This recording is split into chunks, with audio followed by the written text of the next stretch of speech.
दोनों बता देते हैं एक बार। क्या लिखा है 4.3 में कितने प्रश्न पर ही है 4.3। ठीक है, दूसरे का पहला, दूसरे का कौन सा है? पहले तो लिखा हुआ है आपका निम्न द्विघात समीकरण में k का ऐसा मान ज्ञात कीजिए जिसके दो बराबर मूल हो। क्या दिया है? k का मान ज्ञात कीजिए। क्या ज्ञात कीजिए? k का मान ज्ञात तो कीजिए जिसके दो बराबर मूल हो। क्या हो? दो बराबर। अब देखो हमने बताया बराबर मूल हो, बराबर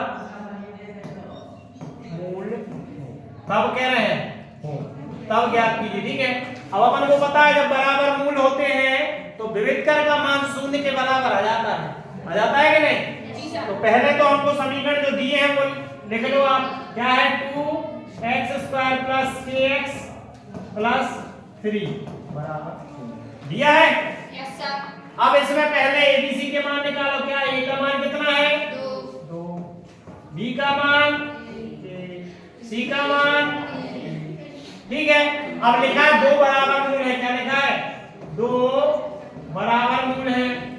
बराबर मूल कौन सी शर्त में होते हैं? हाँ, b² - 4ac का मान शून्य के बराबर आ जाए तब।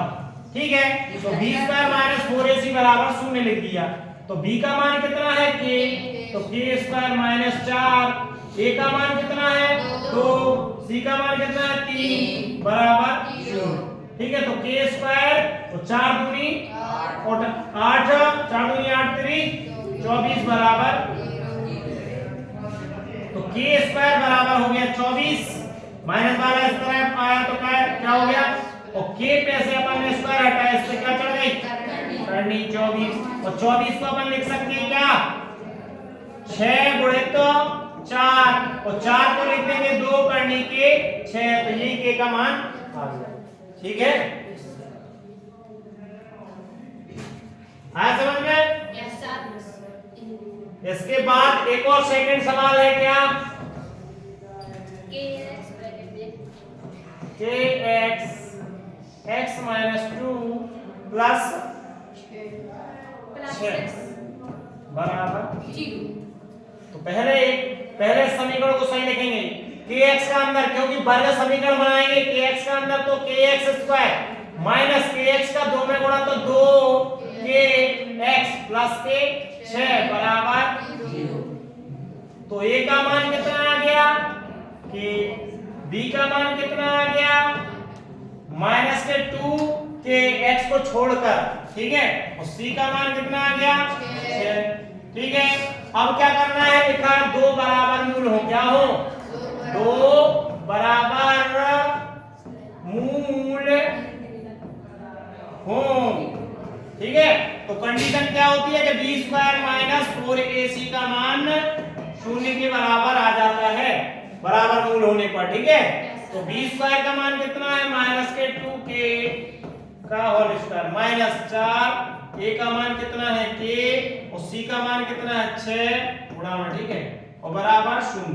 तो 2 का वर्ग हो गया 4, माइनस का वर्ग हमेशा प्लस होगा, और k का वर्ग k², 4 6 कितने होगा? 24 k बराबर 0। 4 का 6 में गुणा, 4 6 24 k, तो 4k² बराबर हो गया 24 k।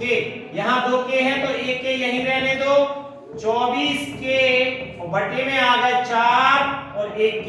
ठीक है, k से k कट गया और 4 से 24 कट गया। कितनी बार? 6 बार।